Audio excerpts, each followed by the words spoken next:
بلکہ یہ جب سے دفتر میں ملازم ہوئے ہیں اسی طرح اپنے کام میں مصروف رہتے ہیں۔ 10 بجے دفتر میں چلے گئے اور شام کے 7 بجے سے پہلے کبھی گھر واپس نہیں آئے۔ ڈاکٹر صاحب کہتے ہیں کہ میرا خیال ہے کہ انہیں دوا سے زیادہ آرام کی ضرورت ہے۔ دراصل کام کی زیادتی کی وجہ سے یہ بیماری کی کیفیت محسوس کر رہے ہیں، اس لیے ان کے لیے انتہائی ضروری ہے کہ چند دن اپنے دفتر کی مصروفیات اور پریشانیوں کو بھلا کر آرام کریں۔ بہت جلد ان کی طبیعت سنبھل جائے گی اور پہلے کی طرح صحت مند ہو جائیں گے۔ بیگم صاحبہ ڈاکٹر صاحب کو بتاتی ہیں کہ انہیں میں بھی کئی مرتبہ کہہ چکی ہوں کہ اپنی مصروفیات کم کریں اور زیادہ کام نہ کیا کریں۔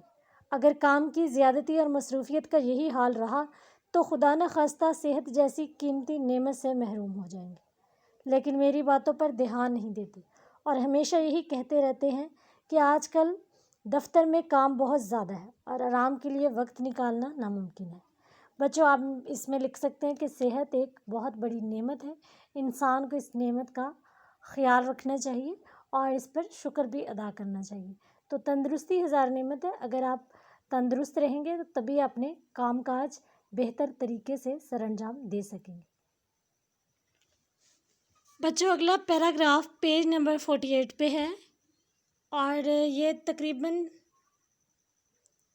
5ویں 6ٹھی لائن ہے، جہاں سے ڈاکٹر کہہ رہے ہیں، ایک بات عرض کر دوں بیگم صاحبہ، مریض کے کمرے میں شور و غل نہیں ہونا چاہیے، اعصاب پر اس کا بہت مضر اثر پڑتا ہے۔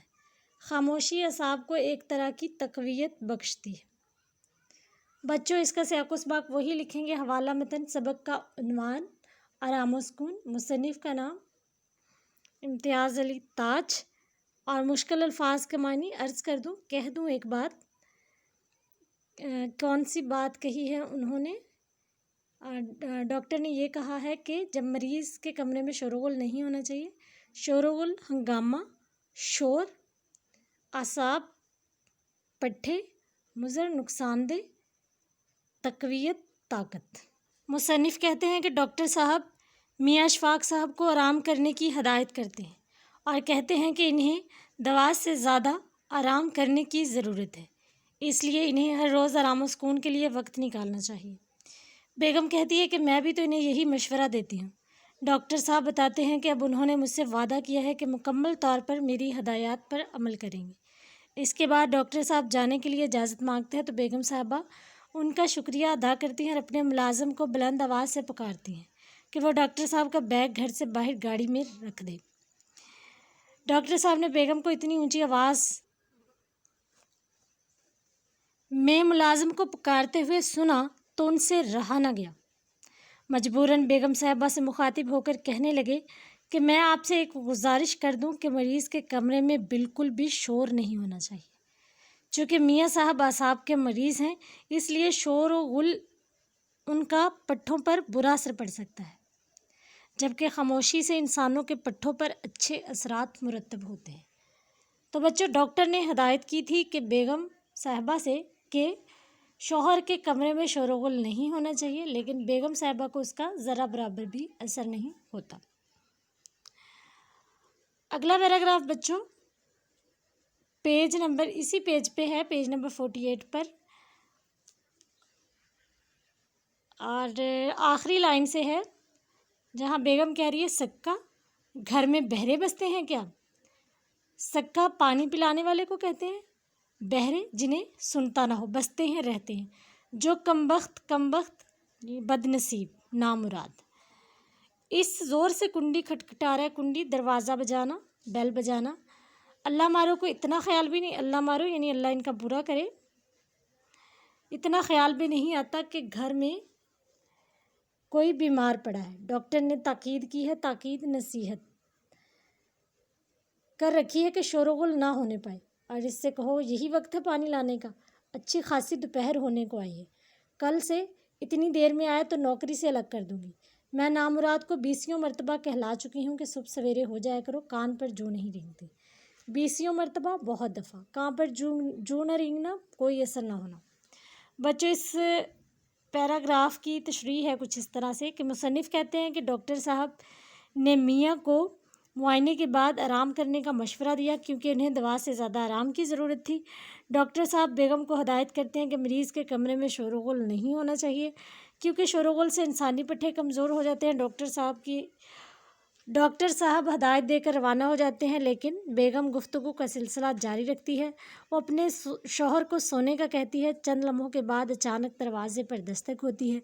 بیگم صاحبہ بلند آواز سے للو کو پکارتی ہے اور کہتی ہے کہ باہر دیکھو، یہ کون منحوس مسلسل دروازہ کھٹکھٹائے جا رہا ہے۔ للو دور ہی سے جواب میں کہتا ہے کہ بی بی جی سکا پانی لے کر آیا ہے۔ بیگم سکے کا نام سنتے ہی غصے میں آ جاتی ہیں اور نوکر کو بلا کر کہتی ہیں کہ سکے سے جا کر پوچھے کہ وہ کمبخت اتنی زور زور سے دروازہ کیوں کھٹکھٹائے جا رہا ہے۔ یہ کوئی گونگے بہروں کا گھر تو نہیں ہے کہ سنائی نہ دیتا ہو۔ نامرادوں کو اتنا بھی خیال نہیں کہ گھر میں کوئی بیمار پڑا ہے۔ حالانکہ ڈاکٹر صاحب نے سخت تاکید کی ہے کہ مریض کو مکمل آرام کی ضرورت ہے اور اس کے قریب بالکل بھی شور نہ ہو۔ بیگم ملازم للو سے سخت لہجے میں ہدایت کرتی ہیں کہ سکے سے پوچھو کہ وہ صبح کے وقت کیوں نہیں آیا۔ دوپہر کے وقت بھی کوئی آنے کا ٹائم ہے اور یہ کہاں کی شرافت ہے۔ بے وقت آ کر دروازہ بجا بجا کر گھر میں ہنگامہ برپا کر دیا ہے اور اسے میرا پیغام دے دو کہ آئندہ اتنی دیر سے آیا تو کام سے چھٹی کروا دوں گی۔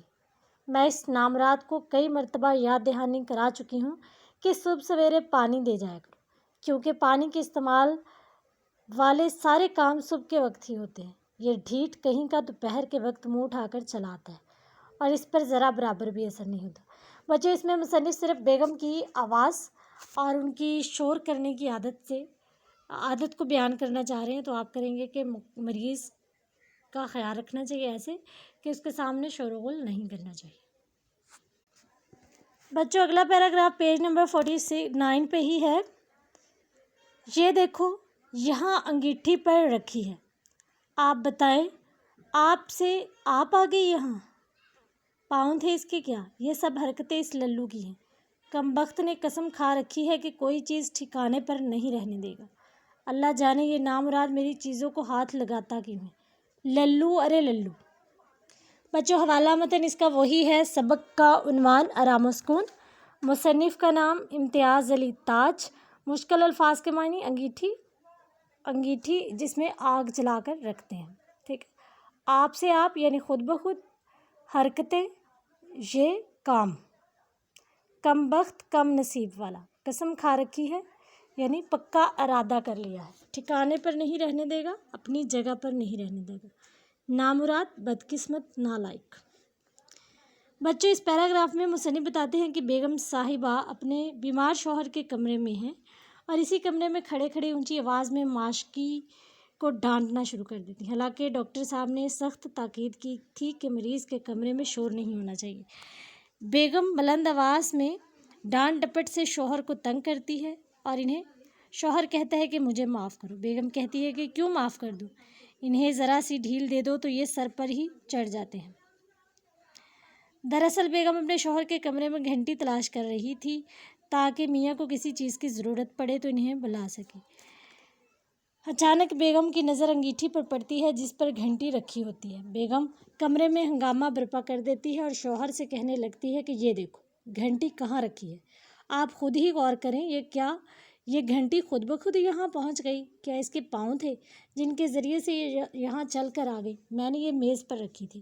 پھر بیگم اونچی آواز میں کہتی ہے کہ یہ سب کیا دھرا للو کا ہے، یہ اسی کی شرارتیں اور میری چیزوں کو کیوں چھیڑتا ہے، اصل ٹھکانے پر کیوں نہیں رہنے دیتا۔ لگتا ہے کہ کم بخت نے قسم کھا رکھی ہے کہ کسی چیز کو اس کی اصل جگہ پر نہیں رہنے دے گا۔ اللہ ہی بہتر جانتا ہے کہ یہ میری چیزوں کو کیوں چھیڑتا ہے اور اصل ٹھکانے پر کیوں نہیں رکھتا۔ بیگم اپنی بات مکمل کرنے کے بعد للو کو بلند آواز سے پکارتی ہیں۔ بیگم کے مسلسل بولنے اور شور کرنے سے میاں تنگ آ جاتے ہیں اور انہیں کہتے ہیں کہ خوامخواہ آسمان سر پر نہ اٹھاؤ، گھنٹی رات کو میں نے خود میز سے اٹھا کر انگیٹھی پر رکھی تھی کیونکہ وہ خود اس بات سے تنگ تھا اور چھوٹا ننھا اس گھنٹی کو بار بار چھیڑ رہا تھا جس کی وجہ سے میاں نے گھنٹی میز سے اٹھا کر انگیٹھی پہ رکھ دی تاکہ ننھا اسے ہاتھ نہ لگا سکے۔ اور بچوں یہاں بھی مصنف مریض کے آرام و سکون کے بارے میں ہی لکھتے ہیں کہ مریض کو آرام و سکون کی ضرورت ہے، جبکہ بیگم بار بار انہیں تنگ کر رہی ہے۔ اب انہیں کہہ رہی ہے کہ اگر آپ کو کسی چیز کی ضرورت ہو تو یہ گھنٹی بجا لیجیے گا، لیکن گھنٹی ملتی نہیں ہے۔ اگر ملتی ہے تو اس گھنٹی پر بھی 100 باتیں وہ کرتی ہیں۔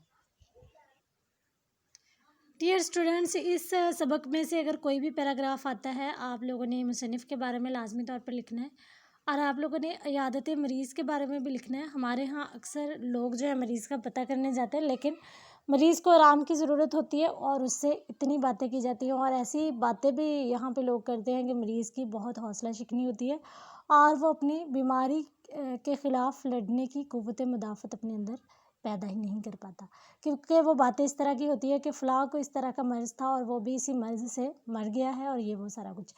تو ہمیں اس روایت کو بدلنا ہوگا کہ جب کسی مریض کا پتہ کرنے جائے یا گھر میں کوئی مریض ہو تو اس کی حوصلہ افزائی کرنی چاہیے اور اسے اس کی صحت کی دعا دینی چاہیے، اور اس کے سامنے شور و غل بالکل نہیں کرنا چاہیے۔ تو بچوں، اللہ تعالیٰ نے مسلمانوں پر جو ان کے فرض رکھے ہیں اس میں ایک فرض یہ بھی ہے کہ جب کوئی بیمار ہو تو اس کی عیادت کرنے جائیں، ٹھیک ہے؟ تو مریض کا خیال بھی رکھنا چاہیے، اور اگر کہیں بھی آپ عیادت کرنے جا رہے ہیں تو اس طرح کی باتیں نہیں کرنی چاہیے،